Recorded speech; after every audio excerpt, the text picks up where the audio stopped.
صحابہ حادثاتی طور پر نہیں بن گئے کہ راستے سے گزر رہے تھے کسی نے بلا لیا تو صحابی بن گئے، اس طرح نہیں ہے۔ صحابہ کی عظمت سمجھیں کہ اللہ نے ان کا انتخاب کیا ہے، اور اللہ نے اس کائنات میں دو ہستیوں کا، دو جماعتوں کا انتخاب براہ راست خود کیا ہے۔ ایک انبیاء کی ہستیاں ہیں کہ ان کا انتخاب اللہ نے کیا ہے کہ 1,24,000 انبیاء یہ خود بخود نہیں آئے، اپنی ریاضت کی وجہ سے نبی نہیں بنے، اپنی عبادت یا سخاوت کی وجہ سے نبی نہیں بنے، بلکہ اللہ نے انہیں چنا۔ 1,24,000۔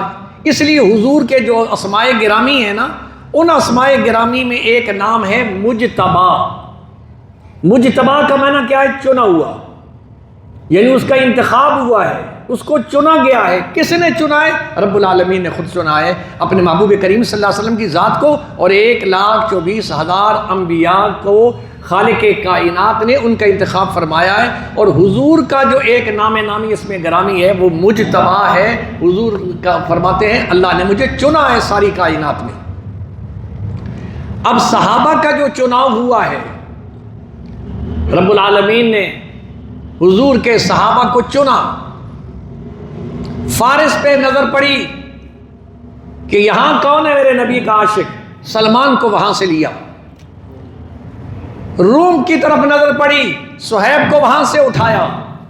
حبشہ پہ نظر پڑی، بلال کو وہاں سے اٹھایا، اور نبی کی جھولی میں یہ موتی ڈالتے گئے کہ محبوب یہ تیری جماعت کو چن کر میں تیری طرف بھجوا رہا ہوں۔ کتنی بڑی عظمت ہے کہ رب العالمین ان ہستیوں کا انتخاب فرما رہے ہیں۔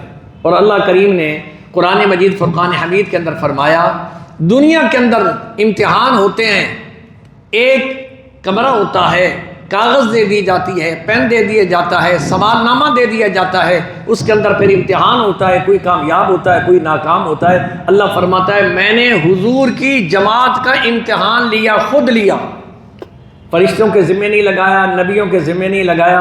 اللہ نے فرمایا نبی کا انتخاب بھی میں کر رہا ہوں، نبی کے صحابہ کا انتخاب بھی میں کر رہا ہوں۔